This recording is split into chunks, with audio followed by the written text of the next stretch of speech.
नमस्कार, स्वागत है आप सभी का हेडलाइंस इंडिया पर। मेरा नाम है विनोद शर्मा। अभी कुछ ही दिन पहले हेडलाइंस इंडिया की एक टीम दिल्ली के निजामुद्दीन में एक अवैध जमीन पर बने मदरसे की पड़ताल करने गई थी। वो जमीन LNDO की है या फिर वक्फ बोर्ड की है, हम सिर्फ यही वहाँ पर जानने गए थे और हम अंदर घुसे और हमने ये दिखाया कि आप ये तस्वीरें देख सकते हैं जहाँ पे LNDO ये कह रहा है कि ये ज़मीन LNDO की है, लेकिन वहाँ पर तुफैल खान नाम के एक व्यक्ति ने हमें अंदर बुलाया कागज़ दिखाने के बहाने, और उन्होंने हमारे साथ जो किया वो पूरे देश ने देखा। किस तरीके से हम दोनों को उन्होंने बंधक बना लिया, उनके दोनों बेटों ने हमारे साथ अभद्रता की, लेकिन हम चुप बैठने वाले नहीं हैं। हेडलाइंस इंडिया लगातार उस खबर को पुरजोर तरीके से उसी दिन से दिखा रहा है, और आज मेरे साथ एक ऐसे व्यक्ति हैं जो आज ये खुलासा करेंगे कि आखिर तोफेल खान हैं कौन। इन्हीं से बातचीत करेंगे।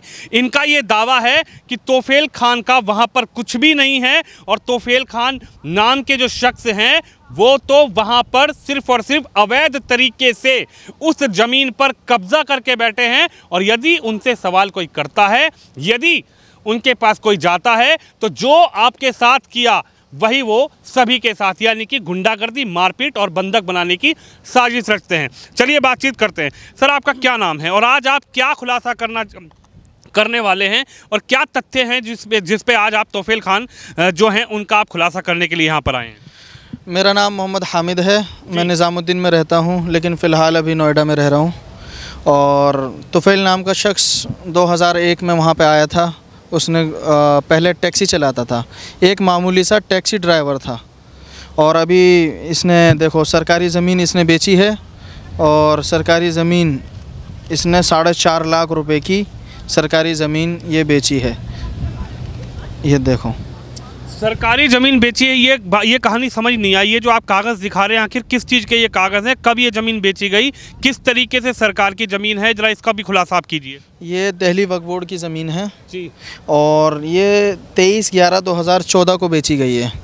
4.5 लाख रुपए की भी इसने सरकारी ज़मीन बेची है। 23/11/2014 को ये एक आप बता रहे हैं कि ये सरकारी ज़मीन, ये क्या थी? ये ज़मीन क्या थी? झुग्गी थी, झोंपड़ी थी? इसकी झुग्गी थी ऊपर। इसने वो झुग्गी जो है 4.5 लाख रुपए में बेच दी। और इसके ये साइन है यहाँ पे, इसका राशन कार्ड की कॉपी भी है, आप देख सकते हैं। ये मामूली सा टैक्सी ड्राइवर था, और जिसकी मालिक की टैक्सी चलाता था उसी गाड़ी में से ये तेल चोरी कर करके बेचा करता था। ये इसकी असलियत है, शुरुआत है इसकी। उसके बाद क्या क्या हुआ? ये कैसे वहाँ पर चले गए तोफेल खान? इन्होंने कैसे उस ज़मीन पर कब्ज़ा जमा लिया? और आप कौन हैं जो आप आज खुलासा कर रहे हैं इस बात का? नहीं,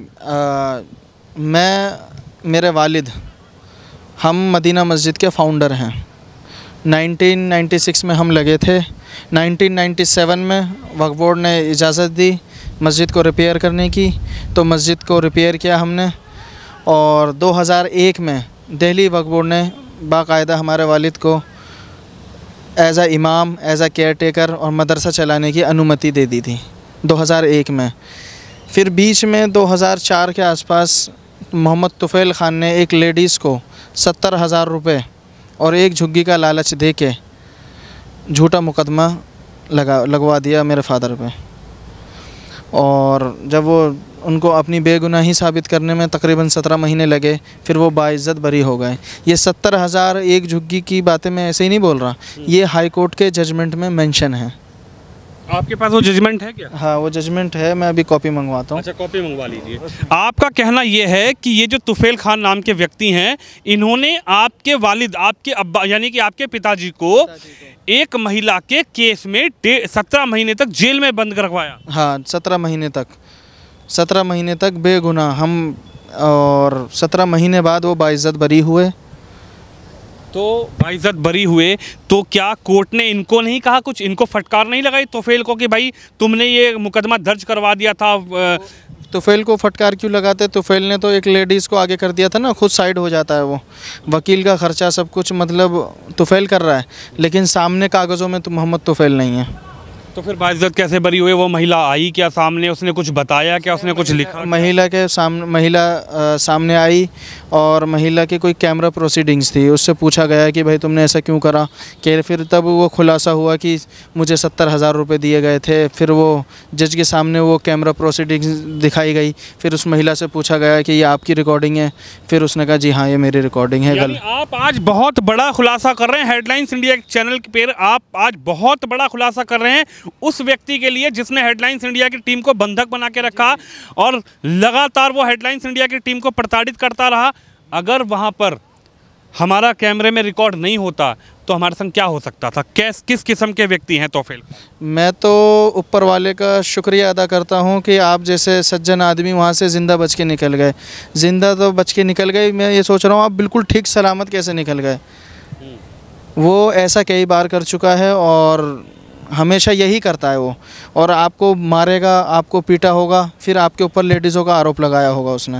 बिल्कुल यही किया था उन्होंने, हमें मारा, हमारी पिटाई करी, उसके बाद हमें बंधक बना लिया। उसके बाद जब वो थाने लेकर हमें जाने लगे तो उन्होंने कहा कि तुम्हें तो हम महिला के केस में फंसाएंगे, तुम चिंता ना करो, तुम्हें तो हम जेल भिजवाएंगे। हाँ हाँ, बिल्कुल यही करता है वो सबके साथ। उसने 10-15 लेडीज़ जो पाल रखी हैं वो इसी वजह से पाल रखी हैं कि कोई भी मोहम्मद तुफ़ैल ख़ान से सवाल नहीं करे।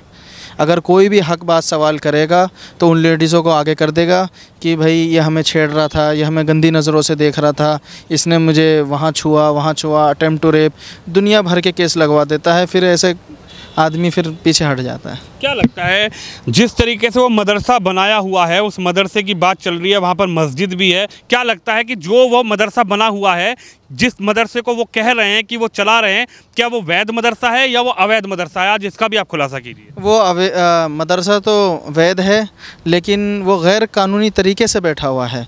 जो उसका जो जिस तरीके से इस्तेमाल होना चाहिए था वैसा वो नहीं कर रहा। और मदरसा जी वो जाहिल आदमी है, इस वजह से उसने आपके साथ बदतमीज़ी करी, बदसलूकी करी। हम भी मदरसे वाले हैं, हमने तो आपके साथ कोई बदतमीज़ी नहीं करी, कितने प्यार से पेश आए। क्या लगता है कि वो जो मदरसा चला रहे हैं, जिस तरीके से मदरसा चलाने की जो गाइडलाइंस होती है, क्या मोहम्मद तुफ़ैल उस गाइडलाइंस को फॉलो कर रहे हैं या फिर सिर्फ़ और सिर्फ वो जो सैकड़ों करोड़ रुपए की ज़मीन है, मोहम्मद तुफ़ैल की नज़र उस ज़मीन पर है? वो उस ज़मीन का गलत इस्तेमाल कर रहे हैं, उसको बेच रहे हैं, जैसा कि मैंने आपको प्रूफ दिखाया। और उसने अंदर कमरे बना रखे हैं जिसका वो किराया वसूलता है। और मदरसा तो उसने नाम के लिए खोल रखा है, फंडिंग के लिए। 10-12 बच्चों में कोई मदरसा चलता है? 10-12 बच्चे में क्या होता है ये बताइए? कोई मदरसा चलेगा? तो उसने बस अपनी फंडिंग के लिए वो कर रहा है और उसका कोई हिसाब किताब नहीं है, वो खुद ही मालिक है। जो उसके साथ सवाल करेगा उसके साथ वो लेडीज़ों के केस लगवा देता है। अच्छा, क्या कहेंगे? और सुबह सबसे मेन बात, जो मासूम बच्चे आ रहे हैं एजुकेशन के लिए, किसी के माँ बाप ने अपने बच्चों को भेजा है, उन सुबह उन बच्चों को सब्ज़ी मंडी भेज देता है, जाओ आलू प्याज ले आओ, पैसे लेके नहीं, भीख मांग कर कि मदरसे के लिए दे दो, मदरसे के लिए दे दो। मैं तो आपके माध्यम से कहूँगा, जो आस पड़ोस के जो आम लोग हैं, जो उस मदरसे में राशन देते हैं, कुछ भी देते हैं, राशन तक बेच देता है जो उन बच्चों के नाम का आता है। वहाँ पर कुछ लोग थे, वो चिल्ला के ये बोल रहे थे कि ये व्यक्ति कहीं ना कहीं पूरी बस्ती को डरा कर धमका कर रखता है। हाँ, बिल्कुल सही बात है। असल में बस्ती के बच्चों को इसलिए नहीं पढ़ाता। अगर वो बस्ती के बच्चे मस्जिद में जाएंगे, मदरसे में जाएंगे, तो हकीकत सामने आएगी, सबको पता चलेगा ये ऐसे कर रहा है, ऐसे कर रहा है। पता तो सबको है, फिर लोगों को यकीन ज़्यादा आएगा। जब बच्चे जाएंगे तो तब ना जब कोई पढ़ाई हो, तो इस वजह से। अच्छा, आपने कहा कि आपके जो पिताजी हैं वो उस मदरसे के, उस मस्जिद के इमाम, उनको अपॉइंट किया गया। किसने अपॉइंट किया आपके पिताजी? दिल्ली वक्फ बोर्ड से 2001 में अपॉइंटमेंट लेटर मिला। फिर 2015 में राना प्रवीण सिद्दीकी बनी थी, उन्होंने अपॉइंटमेंट लेटर दिया नमाज के लिए। अभी फ़िलहाल अमानतुल्लाह ख़ान साहब ने, ये देखिए, वहाँ की देख रेख, वहाँ के मतलब जो भी काम काज होगा वो सारी अथॉरिटी हमारे हाथ में है। यानी कि जो अथॉरिटी वक्फ बोर्ड ने दी है वो आपके पिताजी को दी है? जी जी, वो हमारे पिताजी को दी है। और अभी ये लेटेस्ट है 2021 का। अच्छा। अभी कुछ केसेस चल रहे हैं हाई कोर्ट में, तो इस वजह से हम थोड़ा सा रुके हुए हैं, और इंशाल्लाह हम ज़रूर जाएंगे। और हमारे वालिद साहब की कुर्बानियाँ हैं। अच्छा, कब से आपको जो लेटर दिया गया है, ये कौन से साल से आपको वहाँ पर अपॉइंट किया गया है एज ए इमाम आपके पिताजी को? 2001 में अपॉइंट किया गया था, फिर 2004 में जेल चले गए थे, तो ये पीछे से जाके बैठ गया वहाँ पर, कब्जा कर लिया। हाँ कब्ज़ा कर लिया इसने। और फिर 2015 में दिया, फिर 2021 में अमानत भाई ने दिया है। और लेटर के अमानतुल्लाह खान जो विधायक हैं और चेयरमैन हैं वक्फ बोर्ड के दिल्ली के। हाँ जी जी, अमानतुल्लाह खान साहब। क्या इसकी शिकायत को लेकर आप कभी वक्फ बोर्ड के अधिकारी जो प्रशासन के बड़े अधिकारी हैं उनसे नहीं की, पुलिस प्रशासन हो या फिर आला अधिकारी हो? नहीं, काफ़ी बार की है, काफ़ी एप्लीकेशनें दी हैं, लेकिन कोई कार्रवाई नहीं होती। और बाकायदा हमने तो दी हैं। दिल्ली वक्फ बोर्ड ने भी एसएचओ को बाकायदा 2012 में लेटर लिखा था, भैया इनक्रोच कर रहा है, उधर कमरे बना रहा है, लेकिन कोई एक्शन नहीं होता। उसने कमरे बना लिए, किराए पे दे रहा है, 60-70 हज़ार रुपये किराया वसूल रहा है वहाँ से। और 2004 से मस्जिद पे बैठा हुआ है, हर जुम्मे का कलेक्शन 15,000 रुपये के आसपास है। अब तकरीबन 18 साल हो गए, तकरीबन मेरे हिसाब से 1.25 करोड़ रुपए बनता है। और 2004 के बाद से आज तक कोई काम मस्जिद में नहीं हुआ है, तो वो 1.25 करोड़ रुपए कहाँ गए? सब कुछ अपने अंडर कर चुका है, उसको अपनी लाइफ स्टाइल पे खर्च करता है। अब ख़ुद के बच्चे उसके प्राइवेट स्कूल, प्राइवेट कॉलेजेस में पढ़ते हैं, लेकिन गरीब बच्चे को एक टाइम का खाना भी ढंग से नहीं देता, मदरसे के बच्चों को। क्या कब्रिस्तान में महिलाएं बच्चों को इस तरीके से रखा जा सकता है? मैं सिर्फ आपसे ये जानना चाह रहा हूँ। बिल्कुल नहीं रखा जा सकता। उसने अवैध तरीके से वो कमरे बना रखे हैं, अवैध तरीके से वो महिलाओं को रख रखा है। महिलाओं को तो इसलिए रख रखा है 10-12 महिलाओं की, ताकि मोहम्मद तुफ़ैल खान से कोई सवाल जवाब ना कर सके। जो भी कोई सवाल जवाब करेगा उसके साथ वो महिलाओं को आगे कर देता है, यानी वो महिलाओं का केस लगवा देता। हाँ, सीधा महिलाओं का केस लगवाता है और फिर आम आदमी बेचारा उससे डर जाता है। जो आपके अब्बू के संग हुआ? हाँ, जो हमारे संग हुआ। कब लगा था आपके अब्बू के संग? 2004 में। 2004 में केस लगवा दिया? जी जी। और फिर 17 महीने आपके अब्बू जेल में रहे? जेल में रहे। फिर जेल में से आने के बाद वो बाइज्जत बरी हुए, और उसी महिला ने लिख के दिया या किसने लिख के दिया? ये 2006 में बरी हुए। फिर बरी ऐसे हुए कि वो कैमरा प्रोसीडिंग्स थी, तो उस महिला से पूछा गया कि ये तुमने कैसे केस लगवाया। फिर उस कैमरा प्रोसीडिंग्स में बोला गया कि मुझे 70,000 रुपये दिए गए थे। और इन्हीं लोगों ने, मोहम्मद तुफ़ैल, ये बयान भी है उन्होंने। अच्छा, ये देखिए, बहुत बड़ा खुलासा भी आप कर रहे हैं। कहाँ है वो बयान जो आपके अब्बू फारिग हुए वहाँ से, जेल से बाइज्जत बरी हुए? मेरी कॉपी दिल्ली हाई कोर्ट, ये उसका बयान है। ये लिखा है मुझे 70,000 रुपये दे दो, ये पूरा बयान है। ये कैमरा प्रोसीडिंग्स, ये कैमरा प्रोसीडिंग्स देखिए जी। बताइए। ये पूरा यहाँ से पूरा बयान चालू है। इसमें पूरा साफ साफ लिखा हुआ है कि मुझे 70,000 रुपये दिए गए थे ऐसे ऐसे, और एक झुग्गी का लालच दिया था जिस पर केस डाला गया है। इससे मौलाना का कुछ लेना देना नहीं है। ये तो पूरा कह सकते हैं इंग्लिश में लिखा हुआ है, इंग्लिश में, हिंदी में ही लिखा है, लेकिन है इंग्लिश में। कैमरा प्रोसेस पूरा है, ये आप देख सकते हैं इसको पूरा। देखिए, चलिए इस लेटर को भी हम लोग दिखाएंगे। बिल्कुल जो आज आप खुलासा कर रहे हैं वो कैमरे के सामने हो रहा है। हेडलाइंस इंडिया लगातार इस मुहिम में जुड़ा हुआ है कि आखिर वो व्यक्ति वहाँ पर किस हैसियत से रह रहे हैं। क्या वहाँ पर मोहम्मद तुफ़ैल खान की परमिशन लेनी पड़ेगी वहाँ पर जाने के लिए? बिल्कुल नहीं लेनी पड़ेगी। कोई मोहम्मद तुफ़ैल खान की जगह थोड़ी है, वो दिल्ली वक्फ बोर्ड की जगह है। और वो कहता है LNDO की जगह, तो या तो दिल्ली वक्फ बोर्ड की है या LNDO की है, तो दिल्ली वक्फ बोर्ड की। उनका आपस में है तो सरकारी ज़मीन, उससे क्यों परमिशन लेंगे? वो तो एक माफिया बना पड़ा है, उससे मतलब इजाज़त लो। उसने अपना एम्पायर बना लिया अंदर, तो इस वजह से उसकी गुंडागर्दी है। वो तो कह रहे हैं मेरी प्राइवेट प्रॉपर्टी में घुस गए तुम। वो लगातार ये कहते रहे मुझसे, मेरी प्राइवेट प्रॉपर्टी में कैसे घुस गए, मेरे से इजाज़त नहीं ली। प्राइवेट प्रॉपर्टी कहाँ से हो गई? वो खुद ही, आप कहाँ से हो गई प्राइवेट प्रॉपर्टी? उससे बोलो कागज़ दिखाए उस प्राइवेट प्रॉपर्टी की। क्या कहना चाहेंगे देश के मुसलमानों को आप? क्या कहना चाहेंगे उन मदरसा चलाने वालों को, मस्जिद वालों को? क्या कहना चाहेंगे उन लोगों को जो ऐसे लोगों पर विश्वास करके अपने बच्चों को, मासूम बच्चों को इसके यहाँ भेजते हैं? क्योंकि ये प्रकरण देखा गया, एक छोटे बच्चे के साथ वहाँ पर जिस तरीके से मारपीट हुई वो भी हमने देखा। हाँ बिल्कुल, मारपीट हुई थी उस मासूम बच्चे के साथ, और पुलिस केस भी हुआ था जी। और अभी फ़िलहाल जो ये बात कर रहे हैं मोहम्मद तुफ़ैल खान की, ये ख़ुद आज तक इसके पास कोई डिग्री नहीं है, इस्लामिक डिग्री कुछ भी नहीं है इसके पास। ये मामूली टैक्सी ड्राइवर था, तो ये कैसे मदरसा चला सकता है? सोचने वाली बात तो ये है, कैसे चला सकता है? 5 वक्त की नमाज़ ये पढ़ता नहीं, एक टाइम की नमाज़ नहीं पढ़ता, ये सिर्फ जुम्मे के दिन नमाज़ पढ़ता है ताकि वो मस्जिद का चंदा ले सके। आप यकीन ना हो तो आप उससे बोलो कैमरे में तू दिखा, तू कब नमाज़ पढ़ रहा है? कैमरे लग रहे हैं अंदर 5 वक्त, जो इंसान 5 वक्त की नमाज ही ना पढ़ रहा, वो मदरसा कैसे चला सकता है? मस्जिद का ज़िम्मेदार कैसे हो सकता है? आप खुद सोचिए। आप ये बताइए, अगर वो अच्छा चला रहा है, 18 साल हो गए उसे उस मदरसे में, 18 साल में उसने एक भी एनुअल फंक्शन नहीं करा। 18 साल में उसे सालाना जलसा होता है, कितने बच्चे फारिग हुए, क्या हुआ, और उसने 10-12 बच्चे फॉर्मेलिटी के लिए रख रखे हैं। वो 10-12 बच्चों में कहाँ मदरसा चलता है, ये बताइए। आज आप बहुत बड़ा खुलासा कर रहे हैं। 10-12 बच्चे में मदरसा बिल्कुल नहीं चल सकता। 10-12 मदरसे, मतलब 10-12 बच्चे, छोटे छोटे मासूम बच्चे, उन्हें ना तालीम दे रहा, ना उनको खाने को दे रहा, उनके नाम से पैसे लेके आ रहा है, राशन आता है वो बेच देता है, उनको सुबह सुबह सब्ज़ी मंडी भेजता है। ये इसके काम है वहाँ पे। क्या कहेंगे, कुछ गुंडा किस्म के ये मोहम्मद तोफेल हैं, ये दबंग टाइप के हैं, यहाँ वहाँ पर लोगों को डरा के रखते हैं? बिल्कुल, ये गुंडागर्दी है इसकी, और जो उसका दिल में आता है वो करता है, जिसको दिल करता है उसको मारता है, जो इसके ख़िलाफ़ बोलेगा वो उसके ख़िलाफ़ वो लेडीज़ों को आगे कर देता है। उसका हथियार ही यही है, यानी केस करवा देते हैं। केस करवा देता है, और बाकायदा इसकी काफ़ी कंप्लेंट है, हमने दी हैं खुद, वालिद साहब ने हमारे दिए हैं, मोहल्ले वालों ने भी दिए हैं, और ख़ुद दिल्ली वक्फ बोर्ड ने थाने को लिखा है कि भाई ये इनक्रोच कर रहा है, वहाँ पे वो कमरे बना रहा है इलीगल, लेकिन कोई कार्रवाई करता ही नहीं। क्या लगता है, पुलिस प्रशासन भी कहीं ना कहीं संदेह के घेरे में है इस पूरे प्रकरण में? क्योंकि आप जो कह रहे हैं कि कंप्लेन आपने भी दी है, कंप्लेन लगातार वक्फ बोर्ड भी दे रहा है। वक्फ बोर्ड बल्कि सरकारी एक संस्था है। वक्फ बोर्ड पूरे दिल्ली का अगर बात की जाए तो बहुत बड़ी सरकारी संस्था है वक्फ बोर्ड की, लेकिन पुलिस कहीं ना कहीं इसे डरती है या कार्रवाई नहीं कर रही, या पुलिस का इसमें रोल क्या है? पुलिस का इसमें ढीलापन है, ढील है उसमें। पुलिस चाहे अगर उसको अभी उधेड़ के पूछे, सवाल करे, तो भाई किस तरीके से मदरसा चला रहा है, तेरे पास क्या अथॉरिटी है, क्यों चला रहा है तू, ये कमरे तूने इनक्रोच क्यों करे? जब वक्फ बोर्ड ने लेटर लिखा तुरंत तोड़े जाने थे वो तो वो लेटर भी है वो। अच्छा, आपके पास लेटर भी है, ज़रा दिखाइए 1 मिनट, कौन सा लेटर है, क्या था उसके अंदर लिखा हुआ?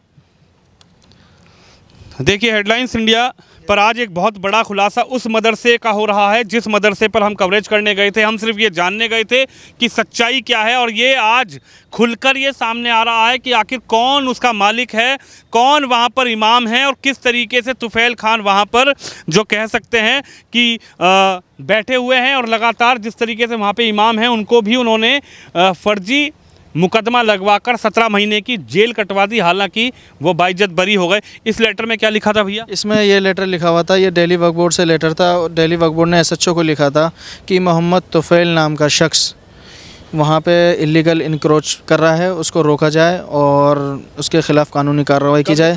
2014 का है शायद, और भी हैं उसमें। दिल्ली वक्फ बोर्ड ने यह भी लिखा हुआ है कि हमने मोहम्मद तोफेल ख़ान को कोई ऑथोराइज मतलब मदरसा चलाने की कोई परमिशन नहीं दे रखी, किसी तरह की कोई परमिशन नहीं है, वो इलीगल है। अगर आप वो भी देखना चाहें तो वो भी दिखा देंगे। जो लोग इसका पक्ष ले रहे हैं वो आएँ मेरे पास, मैं उनको सारे डॉक्यूमेंट दिखाता हूँ, सारी सच्चाई दिखाता हूँ, तो मुझे पूरी उम्मीद है वही लोग इसे जूता निकाल के मारेंगे जब इसका चिट्ठा खुलेगा।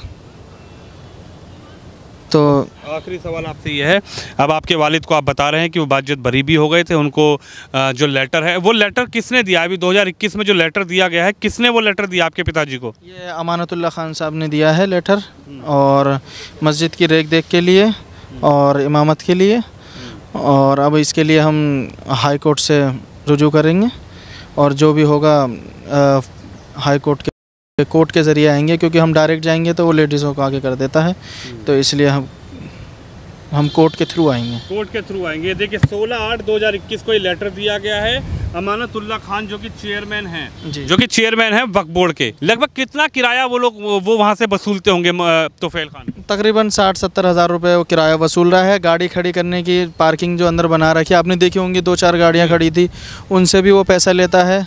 और अभी इसके ख़िलाफ़ जो है अब दोबारा इस पर कार्रवाई करने की हम प्रक्रिया शुरू कर रहे हैं। बाहर से भी इनको फंडिंग आती है। वो महिलाएं, उनकी जो भाषा थी और मोहम्मद तोफेल की वाइफ की जो भाषा थी वो कुछ यहाँ की तो नहीं थी। जब भी मैंने उनसे बात करी, हम दूसरी बार भी गए, तो क्या लगता है कि कुछ बाहर से फंडिंग हो रही है? ये लोग कहाँ से आए हैं यहाँ पे? फंडिंग का तो कोई ऐसा सामने नहीं आया, लेकिन जिसने कहा है कुछ सोच समझ के ही कहा होगा, कुछ देखा होगा उसने तभी कहा होगा।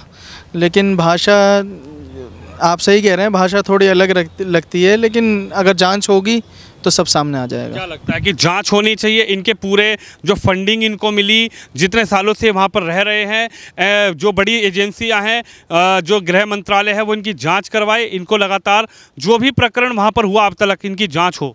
हाँ बिल्कुल जांच हो, और इस पे मैं ख़ुद अभी क्या कहते हैं वकील से बात करके, लॉयर से एक एप्लीकेशन ईडी, इनकम टैक्स और एनआईए जितनी भी अपनी जांच एजेंसियां हैं उन सबको एप्लीकेशन लिखेंगे कि जांच होनी चाहिए, उसमें सब साफ़ हो जाएगा। अगर ये सही होगा तो क्या लगता है कि जिस तरीके से यूपी में मदरसों का सर्वे योगी जी करवा रहे हैं, योगी सरकार करवा रही है, असम सरकार ने भी मदरसों का सर्वे कराया है और अवैध मदरसे जो भी थे उनको या तो डिमोलिश करवा दिया, उनको या तो कहा कि आप सरकार के साथ चलिए, रजिस्ट्रेशन करवाइए, जब आराम से चलाइए।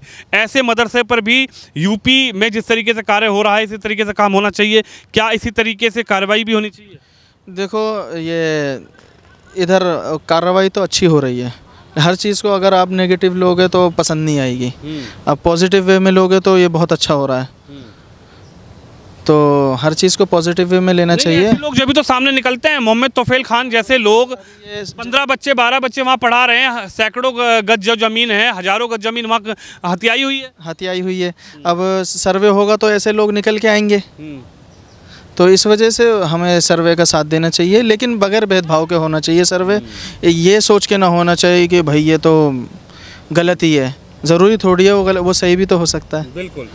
तो आप देख सकते हैं मेरे साथ जिस तरीके से इन्होंने खुलासा किया, मैं आपका नाम सॉरी बार भूल रहा हूँ, मोहम्मद हामिद हैं। उन्होंने बड़ा खुलासा किया है कि आखिर तोफेल खान हैं कौन और तोफेल खान किस हैसियत से वहाँ पर बैठे हुए हैं। क्या पुलिस प्रशासन भी इसमें कहीं ना कहीं अपना रोल नहीं निभा रहा है?